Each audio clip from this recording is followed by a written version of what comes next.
Merci Madame la Présidente de la Commission européenne.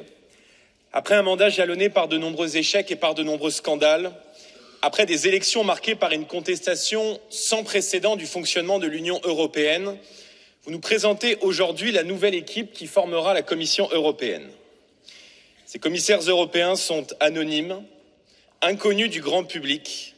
Ils n'ont été élus par personne et pourtant ils dictent le quotidien de 450 millions de citoyens.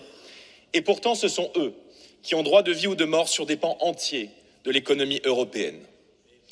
Ce sont eux, au détour d'un couloir à Bruxelles, qui peuvent décider d'interdire la vente de véhicules thermiques à l'horizon 2035, de plonger notre industrie dans la détresse, de soumettre les agriculteurs à des normes draconiennes, sans jamais songer aux conséquences ravageuses de ces décisions pour ceux qui les subissent. Malgré les protestations populaires, malgré les mobilisations comme celle de nos paysans, vous restez campés sur vos positions, sur votre idéologie, vous réaffirmez il y a quelques instants les ambitions démesurées du Green Deal, qui est l'autre nom plus bucolique de votre projet funeste de décroissance, qui va remettre la souveraineté des nations d'Europe et notre destin entre les mains des autres.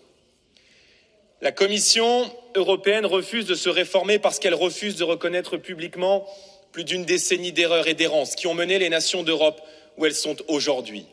Décrochées face aux États-Unis, menacées par l'avancée rapide de la Chine, contestées par l'émergence de nouveaux géants comme l'Inde, vidée de ses talents qui s'expatrient chaque jour davantage, l'Europe est devenue l'homme malade des économies développées. Cette réalité devrait vous appeler au sursaut, mais elle vous conduit indéniablement à la continuité.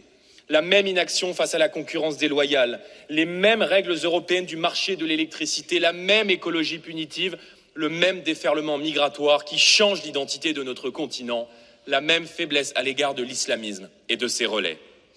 Vous êtes, Madame von der Leyen, à l'image de beaucoup d'élus ici dans ce Parlement, une femme qui se disait de droite, mais qui rêvait de se faire aduler par la gauche et par ses lubies.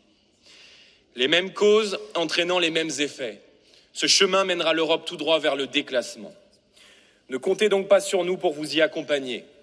Le groupe des Patriotes votera à l'unanimité contre cette nouvelle Commission européenne.